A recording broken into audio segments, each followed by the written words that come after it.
Good day, lovely people on the social media. We want to look at some few things. People apply for jobs on a daily basis with no success and all that. So we're going to look at few reasons, basically 5 reasons why you are unable to get a job, or why many people are not able to get a job. So uh, let's go through these main reasons, which are the 5 main reasons why people are not able to get a job.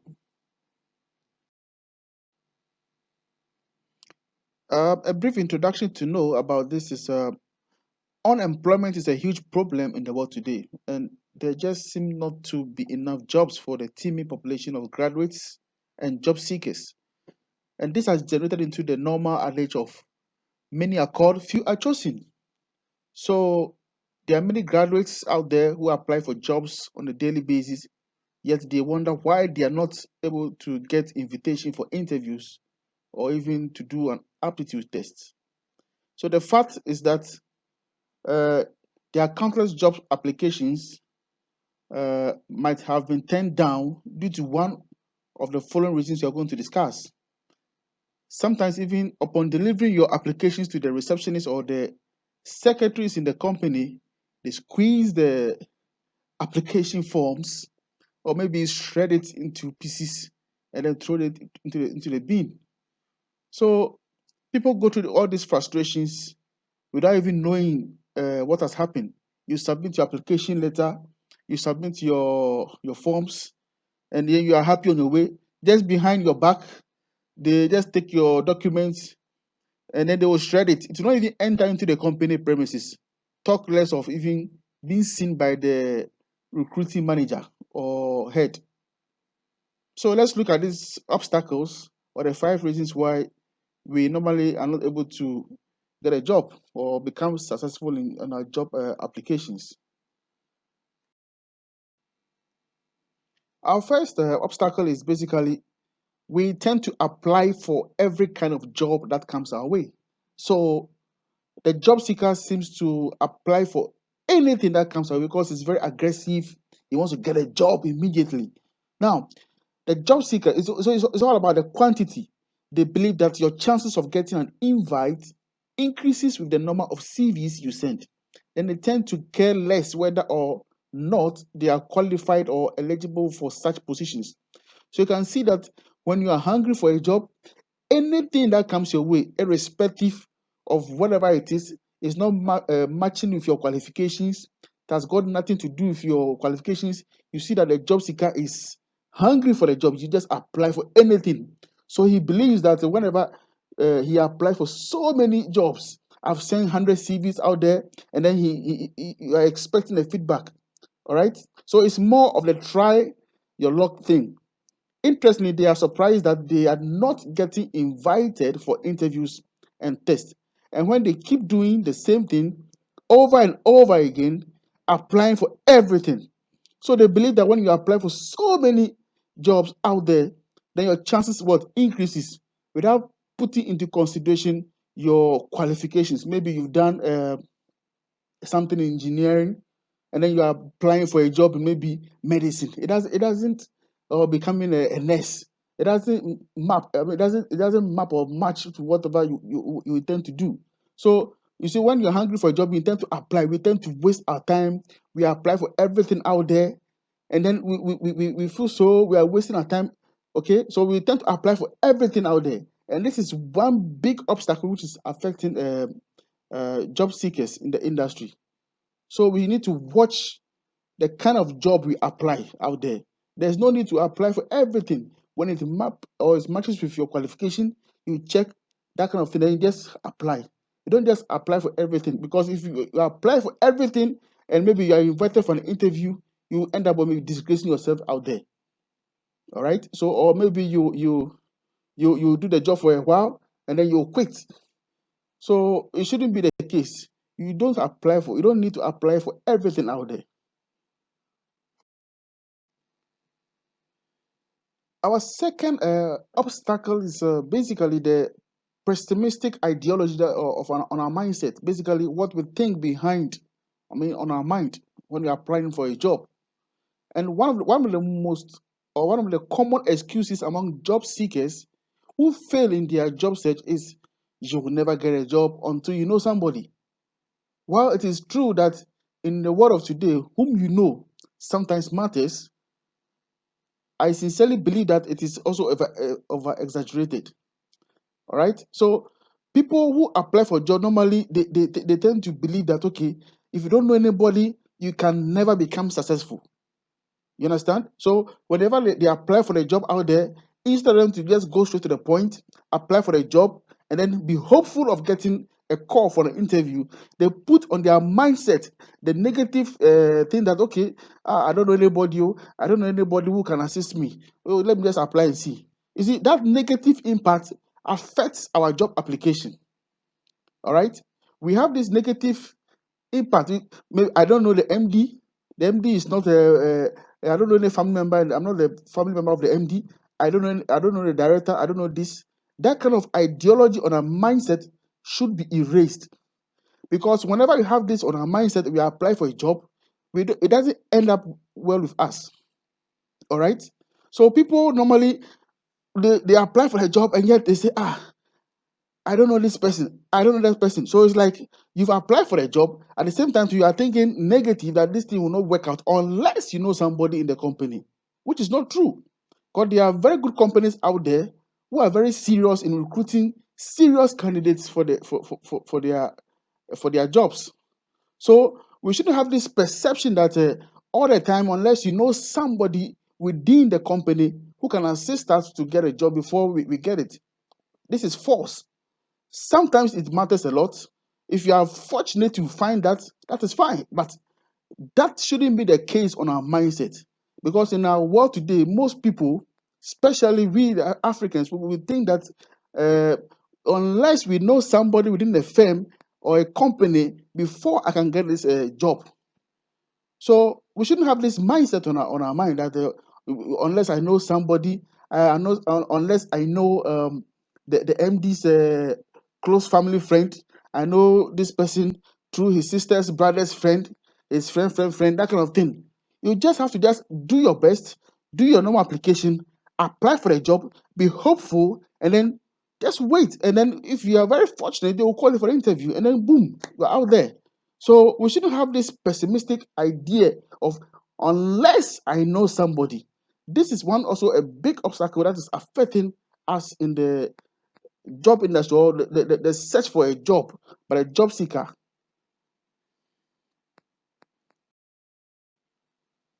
Yes. On to our next obstacle, which is quite interesting. Uh, our next obstacle is basically poor networking skills. So life is all about networking. Networking is one of the most easiest and effective way to get a good job. You'll be surprised at the number of vacancies that are not advertised in the public media. How do such companies recruit staff? By referral and word of mouth, of course. So people normally work these days, they fail to do what is called networking. All right. You work in company A. All right. You work in company A. You don't associate yourself with people. You don't talk with anybody. All right. And then you move to maybe company B. All right. Maybe in company B, you don't even know. Maybe somebody in company A has gone to company B. And then you happen to go for an interview, and then that person happened to be one of the panel members in that company B. So, assuming you don't know or you're not free with that person in that company, how do you expect this person to assist you when you go for the interview in company B? So people normally they refuse to associate themselves with other people. All right. When you do that, you lose a big opportunity, because so far as we are moving around, it's like a circle. You move around, you work in this company A, you move to this company B, company C, and all that. So you tend to build up what is called networking. You get to know people, you tend to socialize yourself with people once you move from company to company. When you do that a lot, your chances of what getting new jobs are very, very high. Sometimes you may not even need to apply for a job, because you have the people already in the job industry. They know you very well, that this person is very capable of doing this task if you should bring him on board. So people get to know you. When you try to do networking, you associate yourself with people. People get to know you a lot. Wherever you find yourself, you try to mingle, be free with everybody, be sociable with everybody. You don't sit in one corner very quietly and do your own thing. You don't care about anybody. You disrespect people. You don't give a damn about whatever people do there. And then later you move out of the company. It will surprise you that you may see a face in a former company before, but that face is not able to assist you because you were not sociable to the person. So people have this poor networking skills. So when they tend to apply for a job out there, it's very, very difficult for them.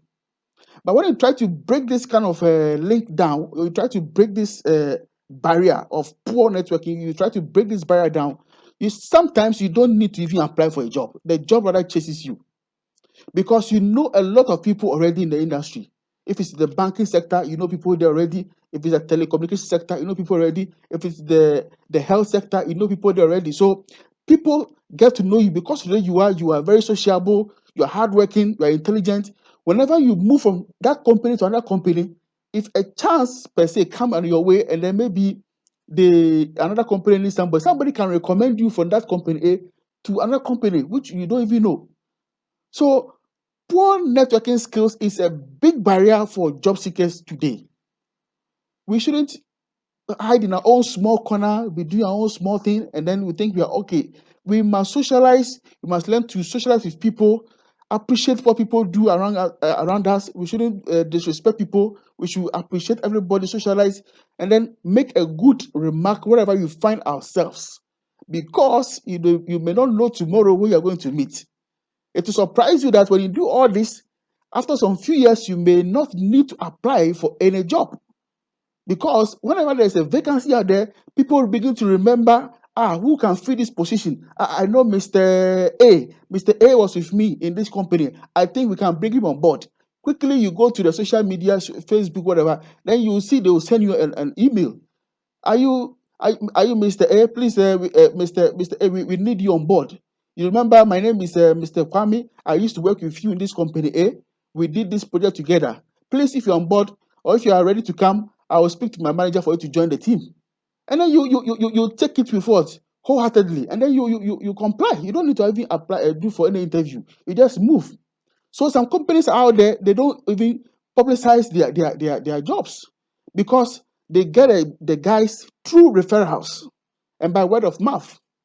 People just are out there, they need jobs. You are carrying your documents around, and then somebody is just sitting there somewhere, he doesn't apply for anything. Somebody just calling, please, I need you in this company. They will not even advertise for anything, and the guy is taking the position. All right. So we need to build this networking with people, not only in the job industry, wherever you find yourself, in the churches, in the mosque, in every meetings, wherever you find yourself, you try to build this kind of networking because it helps a lot. So we should try and break this barrier of anti-so and all that disrespectful to others and all that. So we should learn how to build a very good relationship with others, so that our networking skills shall be what enhanced, and it will build our future for us. Yes. This is our next obstacle, which is very common in most of the youth today, or the new graduates who are coming from the schools. This is very common obstacle which is affecting most of the job seekers. That's the fresh graduates who are out of school, especially. Now, the mindset of the average job seeker is they see job opportunity as a way to make big money. They would most likely turn down an opportunity to volunteer or intern if they are very sure that there will not be any financial reward in it for them. What they, however, fail to realize is that most companies would prefer a candidate that have volunteered or intend to one without any experience at all.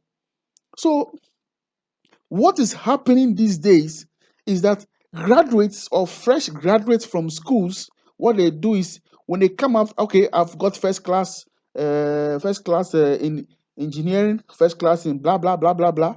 Then they come to you, they want a job. You ask them, have you got any experience? Then they have no experience, right? And then you go away. Then you carry your documents, sweating under the sun, moving here and there, looking for a job.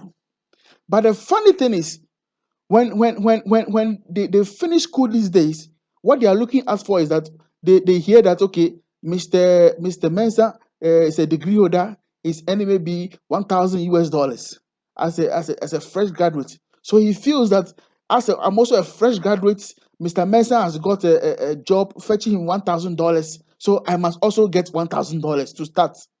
It does not work that way. What people need to understand, or what job seekers or graduates need to understand, that whenever you finish your school, you must learn to submit. You must learn to serve. This is where the problem is. Most people are refusing to serve. They are refusing to volunteer. All right? Sometimes when you even finish school, you can even go into teaching. All right? People in the past, what they do is when they finish school and there's no job, they go into teaching. You go and teach in a school, at least for a while. Now, the teaching that you teach, it builds an experience for you. You can put on your CV. That is a plus for you.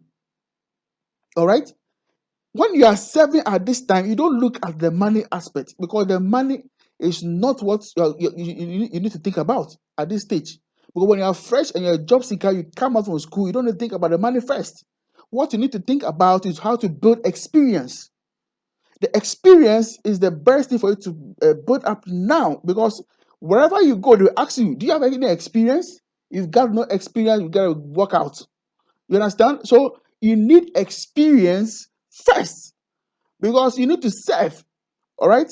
So the issue is, these guys who come from school of late, most of them are not very humble. So when they come out of school, they want to get a job, sit in an air-conditioned office, and then be wearing suits, going here and there, swinging their weight. And that is what most of the youth of today are looking for. So they move about carrying their papers, moving left and right under the scorching sun, while there are still medium jobs out there they can start their career with. You can easily go into any of these small businesses, these IT companies, which are paying small money. All right. You may not get this $1,000 to start with. All right. So maybe you can get maybe about $100 to start, $200 to start. It is good, because you are building what? An experience. All right. Maybe you find yourself in a small IT firm paying you about $100 a month. In the IT firm, you are maybe the Unix or Linux system administrator.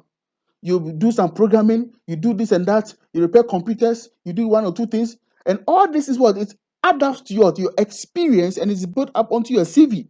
So you do this thing for a while, you don't think about the money at this stage, because if you do, you make a mistake. So at this stage, you should consider yourself as what? Serving. You are serving. You are a volunteer. Internship. All right. So you serve for some time, maybe 2 or 3 years. You build up this experience onto your CV. Then later on, you then apply for a bigger opportunity. Now, when you apply for a bigger opportunity, if any company sees your CV, this guy has got this experience in maybe Unix, we can bring you on board. And then when you have this opportunity or the chance opens, they pick you up and then they'll give you a very good salary. And that is where you can now say, okay, I'm now earning a good salary, and let me now do whatever I want to do, because your salary is okay now. All right. But from the start, when you finish and you're a job seeker, you are looking for a job out there, you're a fresh graduate. Don't ever think you should get maybe 1,000 USD. Mr. Kwesi has got 1,000 USD. I must also get 1,000 USD. Why? Why? Because I have BSc in administration. I have I have this MSc in this. I have this degree in this. I have this blah blah blah blah. I tell you the truth, this thing doesn't mean anything. Your experience counts more than what you hold. Because if I employ you and I don't see any experience, and you have masters in what, you have PhD in what, I will not even mind you at all. I'll tell you to work out. Because the experience is what these companies are looking out for. All right? So we should learn to serve. People need to understand that whenever you are looking for a job, you're a graduate, you need to be humble yourself and serve. People are not serving these days. That's the problem. If you serve, you will never regret in future, because if you serve, you build upon yourself a good CV, a good experience that will carry you up to the next step. Our last point is basically the inability to make positive impressions during interview. Many job seekers out there, once again, they have the opportunity, they go out there, they go for the interview, and then at the interview, they refuse to make a positive impression. All right. Now, one thing you must understand is that whenever you go for an interview, the main thing that the company is looking out there is that what is this guy bringing on board? What new thing are you bringing on board? All right. So what are you going to bring that is going to what change or impact our company positively? All right. So employers are more interested in where and how you can add value to the organization and not everything that you've done. So if you go to a company, all right, if let's say in the health sector, you go for an interview, at the interview, you don't need to what to brag and talk about all the things you have done. Because at the end of the day, what they are looking out there, they are looking for is what are you bringing on board? All right? What new thing? I mean, what new thing are you bringing on board? Because this is the main reason why they will recruit you. All right? But most of the times we go for interviews, we talk plenty, we brag, we talk plenty things unnecessarily in another interview. We don't know what I'm talking about. And I do this, I was in this company, I did this, I was that, I did this, blah, blah, blah, blah, blah, blah, blah. We talk plenty. Okay? The main thing that will end you the job is what you bring on board.